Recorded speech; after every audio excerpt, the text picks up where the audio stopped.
dans les deux versets, les deux textes plutôt, Nombre 11, 25 à 29 et Marc 9, 38 à 48, deux personnes se scandalisent en voyant d'autres personnes prophétiser au nom de Dieu et chasser des démons au nom de Jésus. Ce sont des personnages importants, hein, car il s'agit de Josué. Dans Nombre, il s'agit de Josué, l'assistant fidèle de Moïse. Et dans l'évangile de Marc, il s'agit de Jean, un des disciples les plus proches de Jésus, un des top 3 qui était tout le temps avec Jésus lors des grands événements de la vie de Jésus, et aussi le préféré de Jésus, celui qu'on appelle le disciple que Jésus aimait. Jean dit à Jésus, je cite, « Maître, nous avons vu quelqu'un chasser les démons en invoquant ton nom, et nous avons voulu l'en empêcher parce qu'il n'appartient pas à notre groupe. »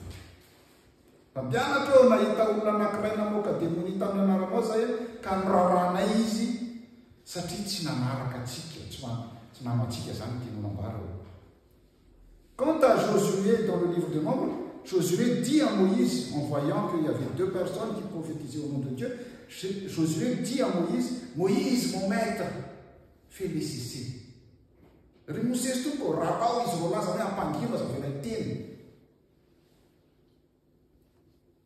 Dans ces deux cas précis, dans ces cas précis, les deux, c'est-à-dire Jean et Josué, sont des contre-exemples à ne pas suivre.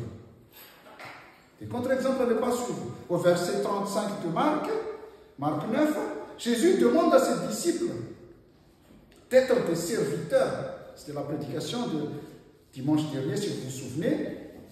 Et pourtant, la réaction de Jean, ici, est une réaction qui n'est pas une réaction de serviteur, mais une réaction de dominateur et de monopole. Josué et Jean, et les disciples, c'est-à-dire les 12, font ici preuve d'un esprit sectaire, en fait. Pour eux, en dehors de leur cercle, personne ne peut utiliser le nom de Dieu ou le nom de Jésus. Pour eux, il y a ceux qui sont dans le groupe et il y a ceux qui sont hors du groupe. C'est blanc ou c'est noir, il n'y a pas d'autre alternative. Ils pensent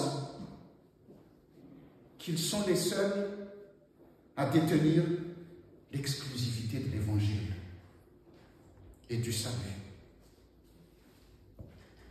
Les 12 disciples, en fait, de Jésus, revendiquent même le monopole de l'exorcisme au nom de Jésus. Ils revendiquent le monopole. Et cette erreur existe depuis l'époque de Moïse et de Jésus. Et elle est encore répétée par tous les chrétiens de notre époque. Ça existe encore de nos jours. Nous estimons toujours que tous les autres sont dans l'erreur. Nous pensons que nous sommes les seuls vrais disciples et tous les autres sont dans l'erreur. Si une personne fait le bien au nom de Jésus, pourquoi nous nous opposons à eux? Ne nous opposons pas à elle, à cette personne, car nous risquons de nous opposer à Jésus lui-même en faisant cela. Jésus dit, à Marc 9, verset 39-40, Jésus dit, « Ne l'en empêchez pas, car personne ne peut accomplir un miracle en mon nom et tout de suite après dire du mal de moi. Car celui qui n'est pas contre nous est pour nous. » ceux qui ne sont pas de notre groupe, peuvent avoir une autre manière de servir. Ceux qui ne sont pas de notre église peuvent avoir une autre manière de servir. Ils peuvent appartenir à une autre église ou à une autre dénomination. Mais s'ils travaillent au nom de Jésus-Christ, nous devons les respecter et les accepter comme des frères et des sœurs. Et comme des compagnons d'armes dans le service du Christ. Nous sommes certes en désaccord. Nous sommes certes en désaccord avec eux sur certains sujets, de doctrine par exemple, ou de rituels, mais soyons en désaccord agréable.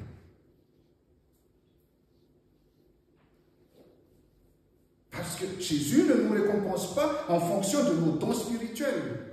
Jésus ne nous récompense pas en fonction de notre Église, mais en fonction de l'amour que nous témoignons autour de nous, en fait.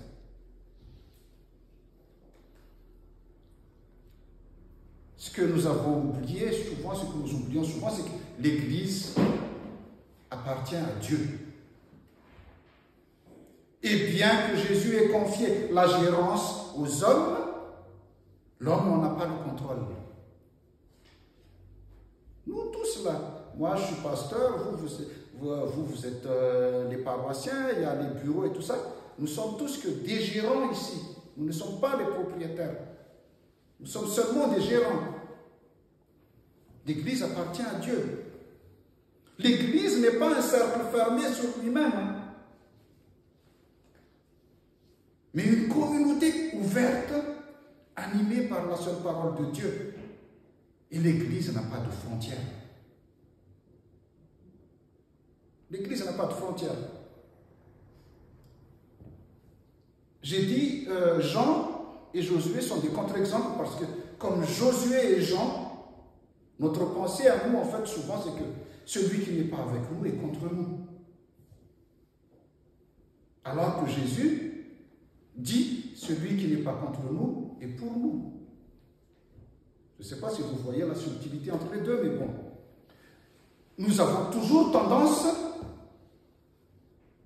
à regarder bizarrement ceux qui sont différents de nous. Les traditionnels contre les progressistes, les charismatiques contre les rigoristes, les protestants ou les catholiques contre les évangéliques, les Fingunanazan, les Fingunazouk. C'est toute la différence en fait entre la secte et l'Église. La secte rejette tout ce qui n'est pas comme eux, alors que l'Église accueille tout le monde avec un regard favorable et un cœur ouvert.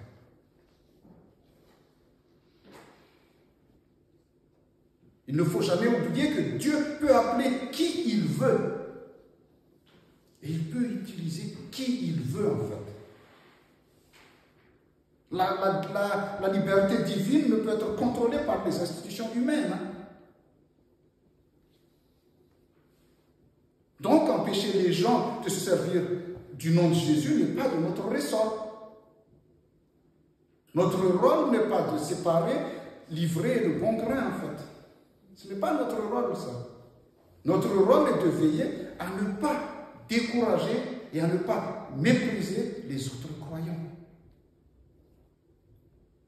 Car nos propos, nos comportements peuvent mettre en danger leur foi, en fait.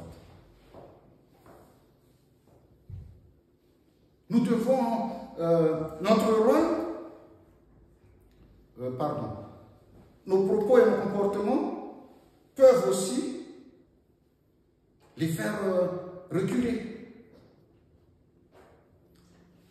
Donc notre rôle est de veiller à ce que nos querelles intestines ne fassent pas du tort à notre mission et à la mission de l'Église. Alors que si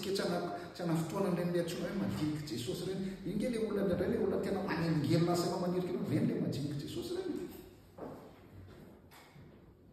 On peut dire, en regardant bien ces deux textes, en regardant bien ces deux textes, on peut dire aussi quand même qu'il y a un peu de jalousie dans les propos de Jean. Si vous regardez bien quelques versets plus haut, Marc 9, 14, 28, vous allez apercevoir que les disciples de Jésus ont été incapables de libérer un enfant possédé. Et maintenant, ils voient un homme qui ne fait pas partie de leur groupe réussir là où ils ont échoué. Donc, aveuglés par la jalousie, par le légalisme, Josué, Jean et les autres disciples vivent très mal les merveilles et les miracles de Dieu que Dieu opère à travers ces soi-disant marginaux. En fait, ils ne voient pas l'œuvre de Dieu. Ils voient juste la violation du principe communautaire, en fait. Ils voient ce qui les arrange. Ils ne voient pas la magnificence de l'œuvre de Dieu en ces gens. Frères et sœurs, chers frères et sœurs, le plus important n'est pas d'appartenir à une institution, mais d'appartenir au Christ. Plus on campe sur l'opposition, plus l'orgueil nous empêche de nous mettre à la place des autres. Plus cela nous empêche de comprendre les points de vue des autres.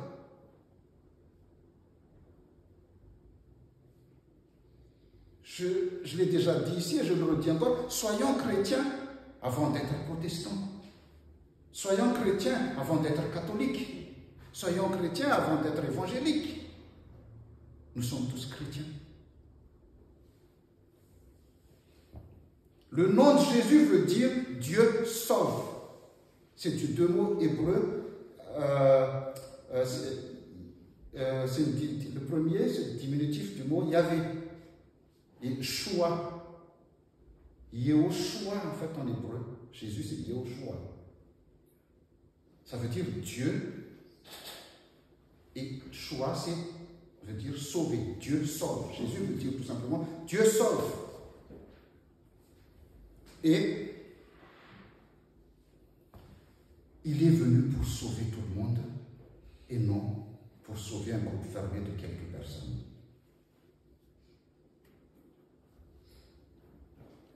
L'un des pathologies, on va dire, l'un des pathologies des groupes religieux est leur prétention d'être meilleurs que les autres, en fait.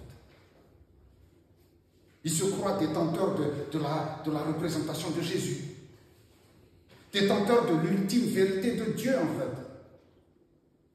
Vérité sur Dieu. Ils se sentent le gardien, ils se sentent être les gardiens exclusifs du nom de Jésus. Et ils défendent jalousement leurs différences. L'ordre de mission de Jésus, en Matthieu 28, c'est aller faire des gens de toutes les nations des disciples. Et non de réduire l'Église à un groupe de partisans, sectaires et intolérants. Misy sasamaty miteny antsika samtsika eto fa alao kelikely tsaratsara. Ce n'est pas ce que Jésus a dit. Est-ce que c'est vraiment tsaratsara rehefa kelikely? Je ne pense pas. Il ne s'agit pas de se refermer sur notre petit groupe, de soi-disant fervents et bons chrétiens, en nous imaginant parfaits sur le plan éthique. Non, non. Soyons humbles, soyons ouverts. La première bataille, c'est quoi? La première bataille que nous devons avoir à gagner plutôt commence en chacun de nous. La première bataille commence en chacun de nous. Acceptons que des grandes choses se passent dans d'autres églises que la nôtre. dans d'autres confessions que la nôtre. Acceptons le fait qu'il peut y avoir une autre vérité, même si ce n'est pas la nôtre aussi. Jésus n'est pas une marque déposée de telle ou telle institution.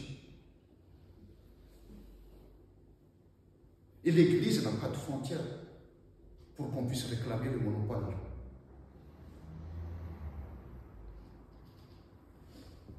La question est de savoir si Dieu... La question n'est pas de savoir si Dieu est de notre côté ou du côté de l'adversaire que nous avons érigé nous-mêmes. Non? La question est de savoir si toi, si chacun de nous, si toi, tu es du côté de Dieu. Ça, c'est la question qu'il faut se poser. Est-ce que toi, tu es du côté de Dieu? Nous devons prier chaque jour, comme ceci, comme ceux. Seigneur Jésus, aide-nous en tout cela à discerner notre vraie mission. Et éloigne-nous de la tentation de nous croire être les seuls dépositaires de ton nom et de ton message. Seigneur Jésus, écarte-nous de la tentation de se croire être les seuls habilités à utiliser ton nom. Et enlève en chacun de nous le complexe de jalousie qui ne supporte pas que d'autres fassent aussi bien, sinon mieux que nous. Que restons chacun de nous, Seigneur, ton enseignement. Frères et sœurs, celui qui n'est pas contre nous est pour nous. À toi seul la gloire, Seigneur Jésus, et que ta grâce et ta paix, ton amour soient sur nous tous. Amen.